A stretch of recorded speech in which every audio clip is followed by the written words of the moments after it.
צדיקים כמו הילדים המתוקים שאנו מולידים, אפשר לשים בהם את השמן ולטיב הפתילות, אבל משם זה רק תפילות.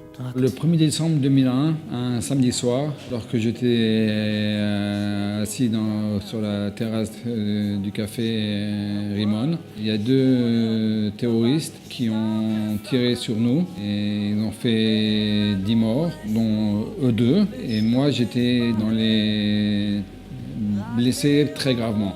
Je suis tombé dans le coma et à partir de là, tu te rappelles pas de ce qui s'est passé? Je me rappelle rien du tout.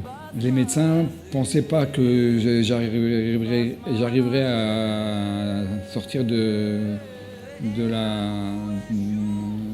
coma. Et ils pensaient que j'allais mourir. Et j'étais pendant un mois entre la vie et la mort. J'étais dans cette situation à cause du boulon qui m'est rentré dans la tête et qui n'est pas sorti et que j'ai toujours dans la tête. Les médecins sont très très pessimistes, mais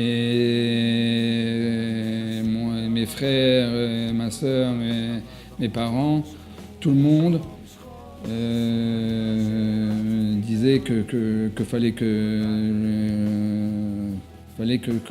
je vive. Il y a Hanouka, le miracle de Hanouka qui se passe, c'est que je me suis réveillé. J'ai ma famille et des amis qui est là.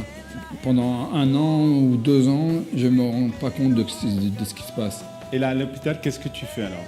Qu'est-ce qu'on t'apprend à faire? Non, à l'hôpital, on ne m'apprend rien à faire.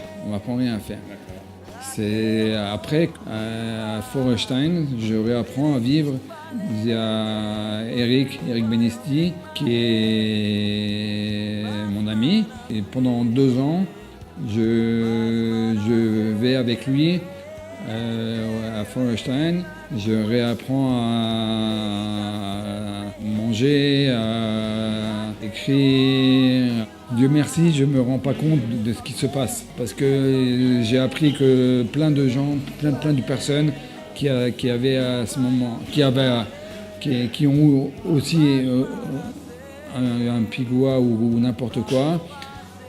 Après, ils se réveillent. Moi, Dieu merci, je me souviens pas de rien. Je me souviens de rien. Et je vais dormir, il n'y a pas de problème. Et quand je me réveille, il n'y a pas de problème. Mais pourtant, il y a quand même une volonté de ta part. Ah bien sûr, il y a la volonté. Il y a une volonté de ma part de vivre et d'aller plus loin, d'aller plus. Tu as rencontré le professeur Feurenstein? Oui, j'ai rencontré le professeur. Il m'a réappris, lui et toute son équipe m'ont réappris à vivre et ça prend à peu près 2 ans et demi comme ça, où je ne vis pas indépendant. Et après, tu deviens quand même indépendant et tu trouves une maison? Après, je trouve une maison et je fais une Hanoukat Bayit de la maison que j'ai acheté. J'ai invité tout le monde, tout l'immeuble à ma Hanoukat Bayit. Et ma femme, qui est en vérité à ce moment-là C'était pas ta femme à l'époque? Non, ce n'était pas encore ma femme, mais c'était ma colocatrice. Elle vient et puis elle apprend que voilà, j'ai été victime d'un pigua et... C'est comme ça que tu as rencontré ta femme? Et c'est comme ça que Dieu merci, j'ai rencontré ma femme parce qu'il fallait... C'était le coup de foudre? C'était, pour moi non, mais pour elle oui. Tu avais envie de te marier? C'était un objectif? Oui, j'avais envie de me marier, de fonder une famille. Et c'est grâce à elle que j'ai fondé cette famille. Oui, aujourd'hui je suis marié avec 3 enfants Itai, Talia et Merav. Alors, tu es marié, tu as une famille Oui, oui. et tu as aussi un travail puisqu'on se trouve dans le Café Laurent. Comment est venue l'idée justement d'ouvrir un café dans ce bâtiment du Martin Ferenstein? Alors, avant l'attentat, je travaillais au Café Chagall, qui était un grand café. Il y avait à peu près 10 personnes qui travaillaient avec moi.